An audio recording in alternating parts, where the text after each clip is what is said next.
On the next Lifestyle magazine, we'll hear the remarkable stories of people who have gone through the pain of child abuse and found hope.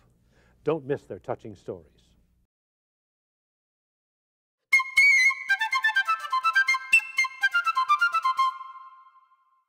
This is Hello Channel. Most of us can't understand how it happens. And yet it's reported that 3 million children are abused every year in the United States. And this tragedy cuts through all financial and racial barriers. The stories you're about to hear may horrify you, but they'll also inspire you. Join Clifton Davis and Patty Cabrera as they explore the hurt and healing from child abuse. I'm Dan Matthews, and this is Lifestyle Magazine.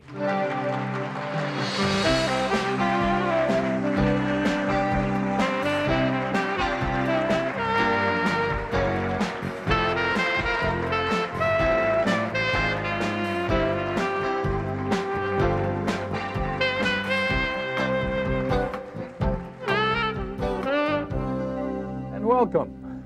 Our first guest today is Connie Mercado. She's now the happy mother of 3 children, but when she was a child, things were anything but happy. Thanks for being here, Connie. My pleasure. I know this isn't always an easy thing to talk about, but we appreciate your being willing to open up about it. At what age did abuse begin in your life, and who was the abuser? Both my parents were the abusers. My mother was primarily the abuser at first, and it was physical, emotional, mental, verbal. And at the age of 7, my father had sexually abused me. That must have been a very traumatic experience now. Did you recognize it as abuse right away, or did it reveal itself later on in your behavior? I had no idea what my father had done to me was abuse. I assumed it was his way of showing me that he had cared about me, and it was pretty traumatic. And it wasn't until I reported it that I understood the severity of it. What is it that changes? What makes you decide, okay, this isn't normal? Probably the fear that I had when he was on top of me and molesting me. Just the fear that I had that it didn't feel right inside. And I went home to the foster home that I was in after the weekend visitation that I was on with him and told my foster sister. When you say the fear, but that must have been scary too. I was petrified.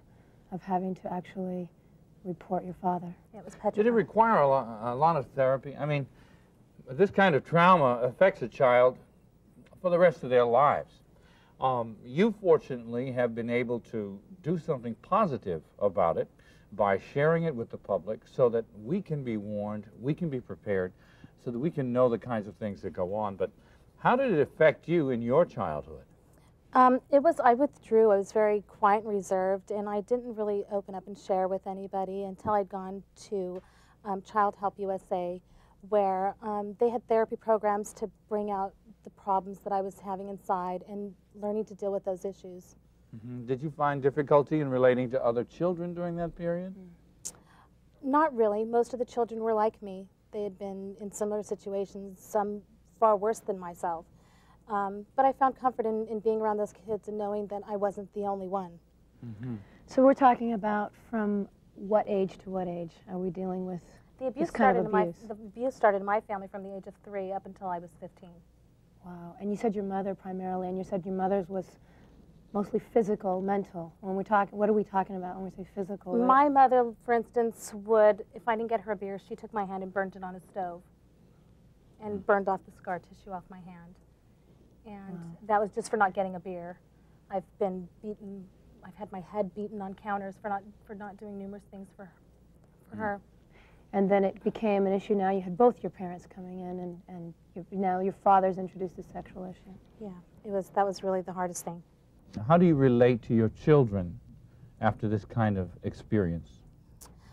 I relate to my children.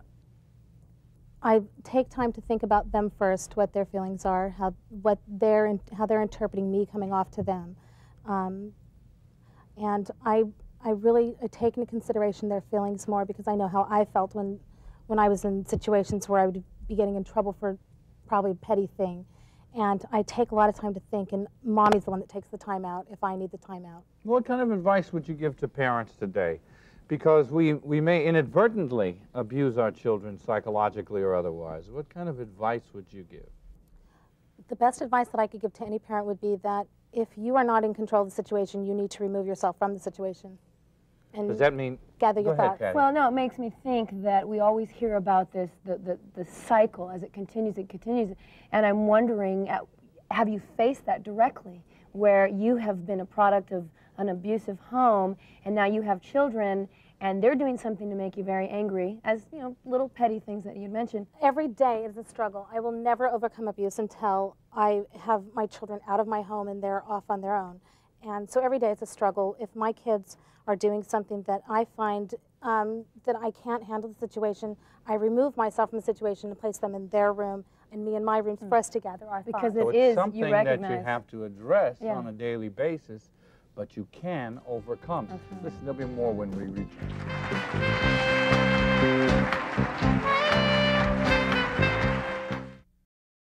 Give your children a brighter future. Watch Hello Channel. Why don't we all go rollerblading tonight? Not tonight, honey. Mom, spending time with me now means having a better chance of being close to me when I'm a teenager.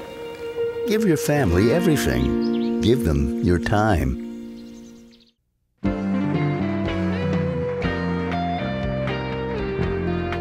We're back with Connie Mercado. Connie, what kinds of therapy over at Child Help USA did you find most beneficial in dealing with the abuse problem? Well, they have a lot of programs at Child Help, and a lot of them are therapeutic as far as arts and crafts.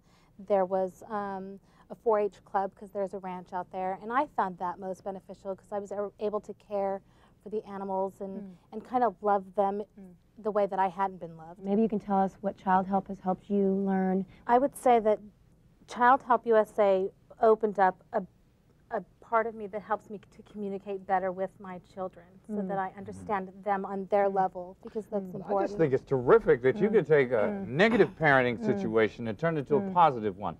Take your bad foster parenting situation and become a real parent, the kind who exhibits real, caring, nurturing qualities to your child. I mean, I guess it's a very important thing for you to break that cycle of abuse, isn't it? It's probably the most, other than having my children, the happiest thing that I've ever experienced in my And life. we're talking about natural parents, abuse from natural parents, and then going to foster homes and getting abuse from the parents from the in your foster homes. Were you ever afraid that the cycle would continue? Every day. I mean, when you were pregnant with your first child, were you afraid that you might abuse that child? Every day of my life, I face that fear. And when I wake up my children and I look at them in their eyes, I know that it's a struggle and that it will be a struggle for me today, tomorrow, and forever. And brothers and sisters you have? Yes, I have a brother and a sister, and they all live back east. And how was that growing up? Were they also abused? They were abused. If I primarily made sure that if my mother was upset, that she had me to take it out on. The times that I wasn't there with my brother and my sister, they had some abuse, nothing as severe as mine. So you were kind of a caretaker, and you kind of put yourself in between as a barrier between your parents and your siblings. My siblings, yes, I did. Well, now here you're an adult. You're a mother of 3. And doing well. And doing well. Yes. What do you say to those parents who are survivors of abuse? How should they cope? What kind of skills? Is there something you want to say? The only thing that I could say that I think would benefit anybody is to take what you have, apply it to your life, and move forward, and not to dwell on the past. Not to dwell on the past. Well, I guess that's easy to say if you've come to grips with it. If you've faced it and you've found a way to cope. What about that person who hasn't quite coped with it, who's just recognizing, right out here, who's just recognizing that they've got a problem underneath them? How would you help them right now? the first thing, by them just acknowledging that they might have a problem, that's the first step. And then them going forward from there to find programs that might be beneficial to them. Child Help has an 800 number that anybody can call and get free information on their 800 number. They'll send you books, literature, whatever information you need. And just knowing that you have a problem, that there might be a problem there, that's acknowledgement enough that you should do something. You feel like you've overcome it now? Not yet. Every day it's a struggle, but every day that I don't lay a hand on my children is a day that I've gone, that I've made it. Well, we're going to come back and talk more about this. And when we come back, we'll talk to someone we think of as a real hero around here. He's been helping kids heal from child abuse for years. My biological father got out of prison and kidnapped a 13-year-old girl in Puerto Rico who he kept locked up for a year. And the result, she died of childbirth because she was undernourished, and so was I.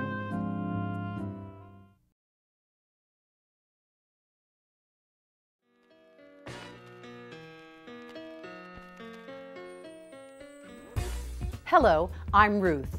Learning to speak English can change your life. Knowing this valuable language can provide you with so many opportunities in education as well as the job market. Now you can learn English just by watching television. Introducing Hello Channel, a channel designed to help you learn English right in your own home. You can choose from Hello Channel's classroom programming, or you can watch great entertainment. All of it will teach you how to speak English. Hello Channel offers programs on every level, so you'll find something exactly right for you.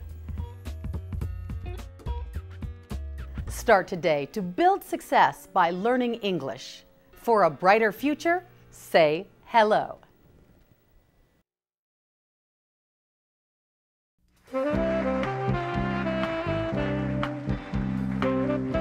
And welcome back. Bill Steiner is the National Director for Child Help USA. For 40 years, he's been working to help heal kids who have been abused. And also joining us is Felix Santiago, who was a victim of child abuse for most of his early life. Felix, Bill, thanks for being with us. Felix, I'm really anxious to get into your story, particularly because of the way you've overcome. Tell us a little bit about that childhood. Well, to begin with, I am the product of a rape.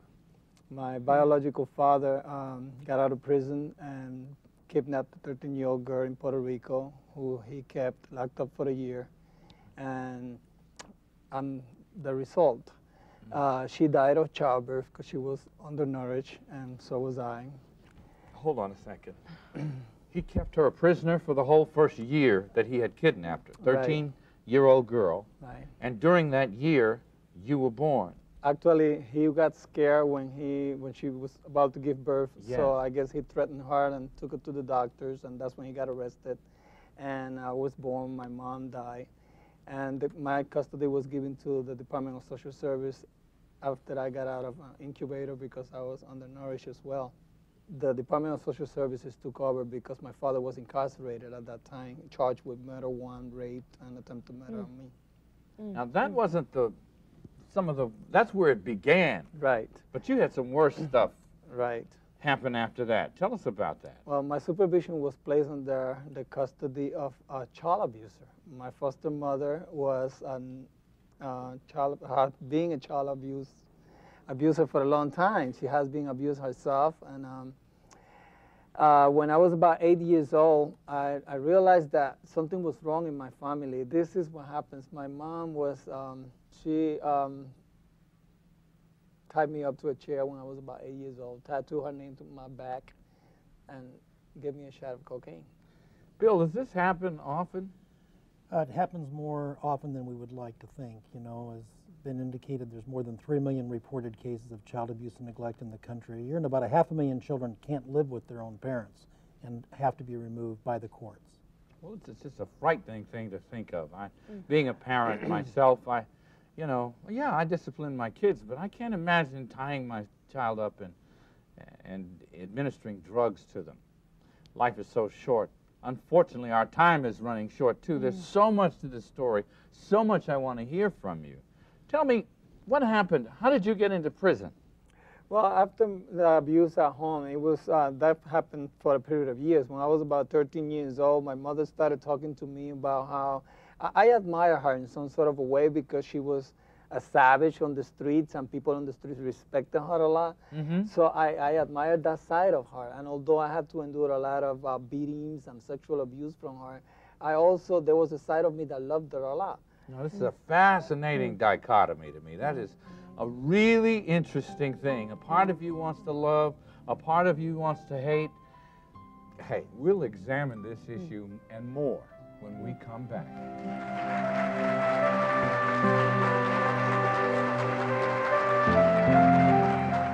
There was an incident when somebody got stabbed and killed, and I realized that at that moment that I didn't want to end up like that. And I asked God to take over my life, and He did. Hello. The job market is a competitive place. In today's economy, extra skills mean a better job for you. Speaking English is the skill you need for greater opportunity, more money, and a brighter future. Introducing Hello Channel, an exciting new television channel that teaches English as you watch TV. There's something for everyone, and the more you watch, the faster you'll learn. All you have to do is say hello.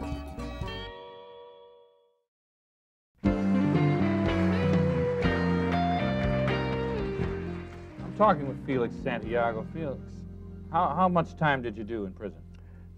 I did 3 years in New York State first, and then I did 7 years for California State. Well, I'm anxious to get to the other side of the story. The reason that you're out today, talking about it on our show. What happened to you in prison, very quickly? Well, there was an incident when somebody got stabbed and killed, and I realized that at that moment that I didn't want to end up like that. And I asked God to take over my life, and He did. Today, I attend a college, Christian University, Pacific Union College. I talk to people, young kids that are involved in gangs and have been experiencing child abuse themselves and drug addicts, and I try to tell them that there is hope, that people don't have to settle for drug abuse or for living a life of pain simply because we've been abused before. There is still hope, and there is a God that listens and cares, and there's people that care, and that somebody's out there to help. That is just awesome to me. Bill, tell me, do you see this kind of thing? Do you see lives changed after Child Help USA has come into play? I think if I didn't see lives change for the positive and see survivors like Felix and Connie, you couldn't do this work every single day.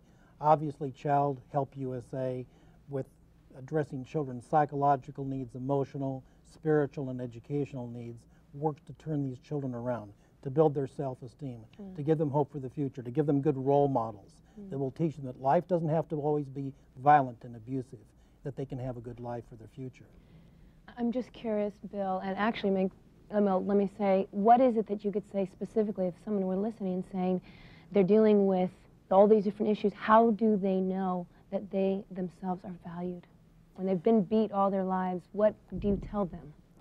Well, the child and the adult, as they're growing up, has to feel inside that they're valued and that they're okay, and that they're not responsible for the abuse that they were subjected to. Which you would tell them what? You'd need to tell them that they can't undo what happened to them in the past, but they can direct their future, and that there are adults around that will help them. They're not alone. They're not isolated. There's resources in the community all across America so that they have really a lot of support in bringing their life to a happy ending and a positive view. Compassionate people around them, people to support them. And Child Help USA has a national child abuse hotline, 1-800-4-A-CHILD, where we have crisis counselors every single day, 24 hours a day, that's available for people to call that hotline number, to not try to do all this by themselves. Not only children, but also parents and survivors of abuse and neglect that have a resource throughout the country and many good model programs to teach good parenting skills. How important is it, very quickly to close, how important is it for us to role model before our children? These children that we work with have to have good role models, have to have mentors that will show them that all adults are not abusive, all adults are not exploitive. It's critically important. And there are lots of folks out there. There's the faith-based community, there's character-building organizations, boys and girls clubs, coaches and teachers, all that want to do that for children. And it's because of that that young people who change their lives, like Felix, can make a difference in other lives. And like Connie, thank you for being with us. We'll be back in just a moment.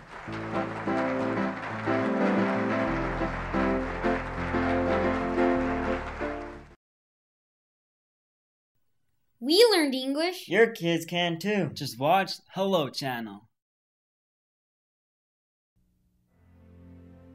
I'm sure lots of your hearts, like mine, are weeping right now at the stories that have been unfolded on this program. But we're so grateful there is hope. And Connie, Felix, I'm sure there's a boy and a girl watching this program right now. You had one thing you could say to them, Connie. Tell them, and you too, Felix. I would just say that you're not alone, that you fight for yourself and never lose sight of who you are. I'll say that I found healing in believing in myself. And if you can believe in yourself, you can forgive and you can forget and you can go on. And your organization, Bill, is there to help? Absolutely. A phone number. Child Help USA, 1-800-4-A-CHILD. We're there to help. And if you are one of those people who may need help right now, that's the phone number. And thank you for being with us on Lifestyle Magazine. Thank all of you for being here, and we'll be here next time. Bye now.